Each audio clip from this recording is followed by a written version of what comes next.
Echaleganismo. Dícese del concepto con el cual cualquier problema puede ser solucionado por el echarle ganas.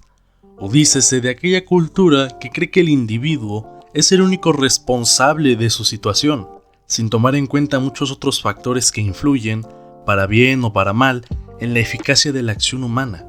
Muchos otros factores, entre los que hay que contar los sistemas económicos, que los hay justos, así como injustos. Nuestro modo de vida actual ya no es tan bilateral en el sentido en que no hay roles tan marcados entre explotador y explotado.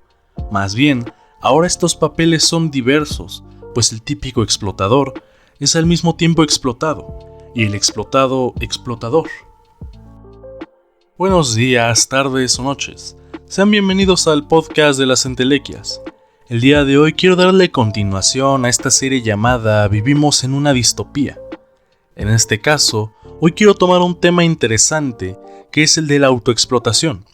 Para empezar, este es un tema en ocasiones controvertido, pues este tema es defendido por muchas personas por el hecho de que para varias de estas, este fenómeno es casi como una línea moral, puesto a que está demasiado arraigado dentro de su cultura y sus estilos de vida, sin darse cuenta del peligro que ésta refiere y de cómo a nivel global es un problema social que afecta a la misma salud. Para darle rumbo a este podcast, quiero hablar nuevamente de un mito griego, en este caso del mito de Sísifo. Sísifo es conocido por el terrible castigo que le fue infligido en el mundo de los muertos. Era hijo de Olo y de Narete, además de fundador de la ciudad-estado de Corinto. Sísifo fue llamado así por ser el más astuto de los hombres. En varias ocasiones, Sísifo consiguió engañar a los dioses. Un día, mientras estaba en la muralla de su ciudad, espió a Zeus mientras yacía con la ninfa fluvial Egina. Después, le contó lo sucedido al padre de la joven, el dios del río Asopo, que hizo brotar una fuente en la Acrópolis de Corinto para agradecerle la información.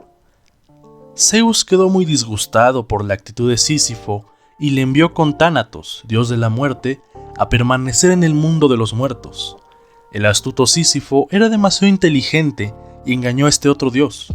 Durante mucho tiempo lo mantuvo encadenado de manera que ningún mortal muriera, por lo que Zeus tuvo que enviar al dios de la guerra Ares para que rescatase a Tánatos. Cuando Tánatos regresó para atrapar a Sísifo, este aún se guardaba otro truco en la manga. Le dijo a su mujer Merope que no enterrase su cuerpo al morir. Después, cuando llegó al Averno tras su fallecimiento, pidió a Perséfone y a todas las mujeres del reino de los muertos que le dejasen retornar al reino de los vivos para reprender y castigar a su mujer por su mal comportamiento, pues los griegos consideraban una afrenta no enterrar a los muertos, porque estos quedaban completamente incapacitados para acceder al otro mundo. Sísifo persuadió a Perséfone y de ese modo recuperó la vida. Naturalmente, no tenía intención de volver voluntariamente al Averno, pues quería permanecer durante muchos años en la tierra. Finalmente, el dios Hermes tuvo que llevarle de vuelta al mundo de los muertos, donde sufrió un horrible castigo en el Tártaro por todos los trucos que había hecho en vida. Tenía que desplegar toda su fuerza para llevar una enorme roca por la ladera de una montaña, y siempre que estaba a punto de alcanzar la cima, la roca rodaba hacia abajo y Sísifo tenía que empezar de nuevo. Este es el origen de la expresión el trabajo de Sísifo, que denomina cualquier tipo de tarea estéril que se haga.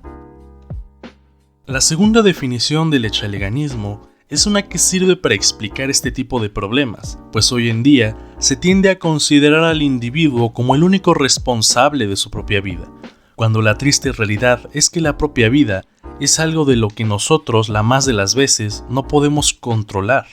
Sin embargo, el imperante de la vida moderna habla de cómo debemos ser responsables de todo a nuestro alrededor, y en el caso de la autoexplotación, el imperante de la vida moderna habla de cómo podemos hacerlo todo. Lo segundo importante hasta el momento es entender el núcleo del mito de Sísifo, un hombre al cual se le castiga por su astucia con tareas estériles.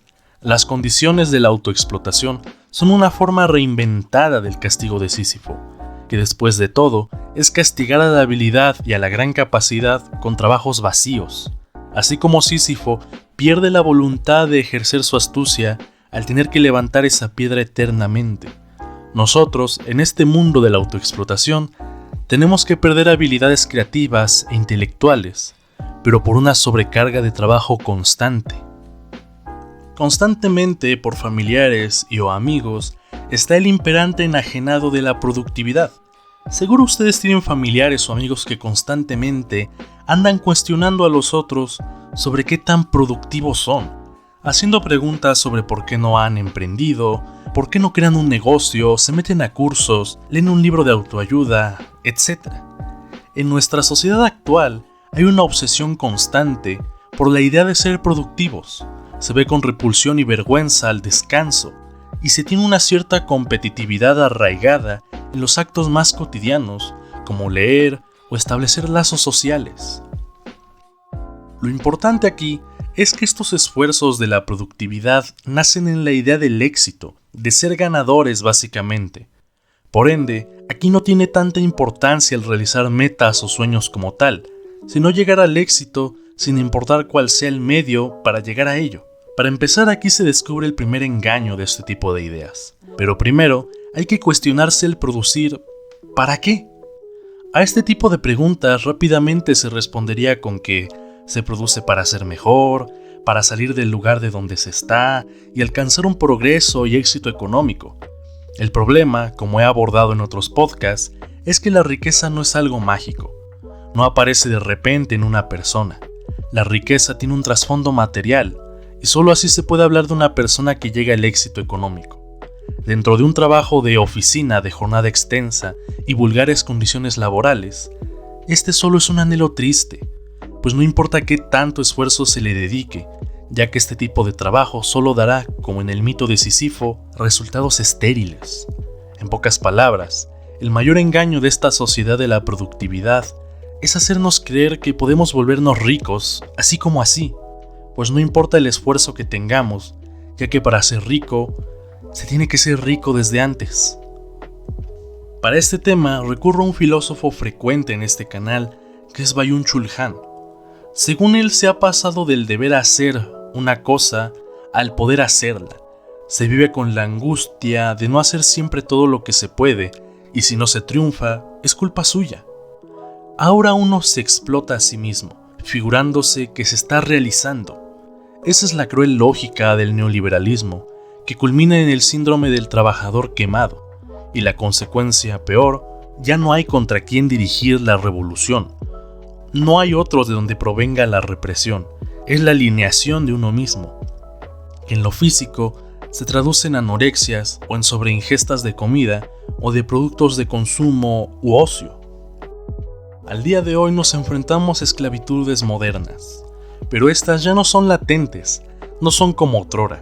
Hoy tenemos a gobernantes populares desmedidos, gobernantes iracundos que nos parecen nuevas formas de autoritarismo, pero la realidad es que ya nos enfrentamos a una esclavitud real, a un autoritarismo tan hábil que se presenta ante nosotros como nuestras propias ideas. Este nuevo formato de dictadura se vende de manera fácil y con relativa rapidez. A lo largo de este podcast, es seguro que hayas visto diversos anuncios y publicidad variopinta, pero que conserva estas ideas. Te presenta la habilidad de producción con anuncios de plataformas notoriamente fraudulentas que te invitan a hacer dinero solo viendo videos. Te muestran anuncios de servicios de delivery, los cuales, por su rapidez, te deben hacer más productivo por no gastar tiempo en ir a un lugar físico a pedir comida. La imagen de la productividad es transmitida a través de los medios sociales. Sin embargo, la idea de la productividad es alimentada por la idea de la positividad, del optimismo. El optimismo es por sí solo un tema que requiere un podcast en concreto. Pero ahora, solo quiero hablar del problema del optimismo en relación con la autoexplotación. Para ello en concreto, quiero decir por qué es un problema, para no caer en confusiones, pues cuando digo que el optimismo es un problema, no estoy queriendo decir que la solución es mudarnos al pesimismo. Optimismo es una palabra interesante. Si nos recorremos a la etimología, conseguiremos su raíz latina, optimus, lo cual se puede traducir como muy bueno o buenísimo. Pero no hay que confundirnos, pues esta palabra tiene un doble sentido tanto en el español como en el latín, y es que la palabra bueno se refiere tanto como para un sentido moral, ético, espiritual y lleno de esperanzas por el porvenir, como en un sentido material, en un sentido técnico y pragmático, básicamente en un sentido orientado a la funcionalidad. Lo importante de todos estos elementos teóricos es que el optimismo hoy en día no es una idea que no contenga dentro de sí implicaciones inocuas. El optimismo esperanzador y el optimismo material no pueden separarse en una determinada situación, sino que van juntos siempre, cosa que hace que en mayor o menor medida todo tipo de optimismo en nuestra sociedad sea uno dependiente de la producción y la autoexplotación. Por eso no es raro que en la actualidad parte de la metodología psicoterapéutica no se centre solo en las condiciones de auxilio al paciente, sino también en la coerción a un modelo obsesionado en la producción. De este mismo modo, nuestro mundo es uno que se obsesiona también con el optimismo y la positividad. En el terreno comercial se rechaza en absoluto la idea de la negatividad, incluso se ve como algo indeseable o vergonzoso. Hay miedo y adversión contra la tristeza, el enojo y otros sentimientos, entre comillas, negativos. La publicidad se llena con anuncios de personas siniestramente felices, y los productos de consumo como la música se llenan de letras felices o llenas de euforia y positividad en general. Se pierde de a poco la inclusión de la negatividad en la vida. Se presenta incomodidad con las canciones tristes, películas o series con finales trágicos. Nos hemos vuelto en una sociedad que adora la resiliencia. El problema es que solo la adora y no la aplica, pues en el proceso de consumo prefiere aislar y poner fuera de la vista todo lo negativo. Lo negativo y lo positivo no son buenos o malos propiamente, pero este proceso dialéctico, por así decirlo, es uno que crea un desarrollo en las vivencias humanas. Así como en el ejemplo de la resiliencia no implica vivir cosas negativas o positivas aisladamente, sino la necesidad de ambas en distintas medidas para un desarrollo pleno. Además, aquí quiero hacer la acotación de que la producción no es mala per se.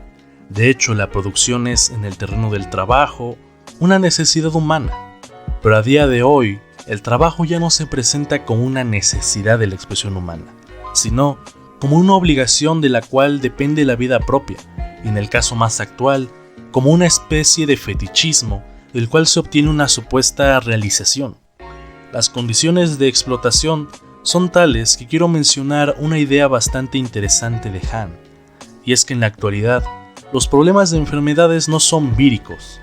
Esta cosa podría parecernos irónica en medio de una pandemia, pero la verdad es que hasta para hacer una pandemia hay un escenario más o menos controlado, y prueba de ello es la rapidez con la que se desarrollaron vacunas y tratamientos en menos de 2 años. Esto nos hace comprender que las enfermedades actuales, más que víricas, son neurales.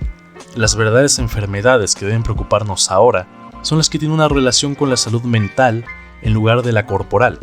No es una coincidencia que diversos trastornos mentales estén acentuándose desde hace varios años. Después de todo, la misma OMS considera que la carga mundial de depresión y otros trastornos mentales está en aumento, cosa que hizo que se desarrollara una Asamblea Mundial de Salud en 2013 para una respuesta integral y coordinada de los países al problema de los trastornos mentales. Por eso, Byung-Chul Han cree que no es coincidencia que justo ahora existe una gran preponderancia de trastornos como la depresión, el TDAH, el trastorno límite de la personalidad o el síndrome del desgaste ocupacional. Y es que si bien varios de estos tienen una raíz biológica o química, la verdad es que estos se ven influenciados enteramente por los factores sociales existentes, tal como el capitalismo interiorizado, del cual ya he hablado con anterioridad. Por último, aquí me parece indicado tocar el tema del burnout. El síndrome de desgaste profesional o burnout es un estado de agotamiento mental, emocional y físico que se presenta como resultado de exigencias agobiantes, estrés crónico o insatisfacción laboral. Aunque esta no es una enfermedad en sí misma, se reconoce como el detonante de otros problemas de salud física y mental más graves. Cuando una persona presenta el síndrome de desgaste profesional, puede sentirse agotada todos los días, tener una actitud cínica, sentirse desmotivado o insatisfecho con su trabajo. El síndrome de desgaste puede estar acompañado por síntomas físicos, tales como dolores de cabeza, náuseas y dificultades para dormir. Es importante reconocer y tratar tempranamente el síndrome de desgaste, y es necesario cuestionarse sobre el burnout, pues a través de estos síntomas, parece evidente encontrar a muchas personas de nuestro alrededor cumpliéndolos completamente. Este tipo de afección es constante en la mayoría de la población, cosa que hace que Han considere a nuestra sociedad como una que padece burnout globalmente. Por último, solo quiero recalcar la necesidad de crear un mundo distinto. Si bien Byung-Chul Han lo considera imposible, pues ahora somos nuestros propios explotadores, sí puede dar inicio a una especie de liberación a través de la emancipación propia. El compartir, aunque sea de boca en boca, la llegada de problemas así, puede dar inicio a la ruptura de esquemas de ideas que más que ayudarnos a crecer, nos esclavizan y embrutecen. Y nos esclavizan realizando tareas que no tienen como resultado ningún tipo de fruto. Sin nada más que agregar, me despido. Este fue el podcast de las entelequias. Les deseo buenos días, tardes o noches, y como siempre, ya nos veremos en alguna otra ocasión. Holy the crazy shepherds of rebellion, who digs Los Angeles is Los Angeles. Holy New York, holy San Francisco, holy Peoria and Seattle, holy Boulder, holy Paris, holy Tangier, holy Moscow.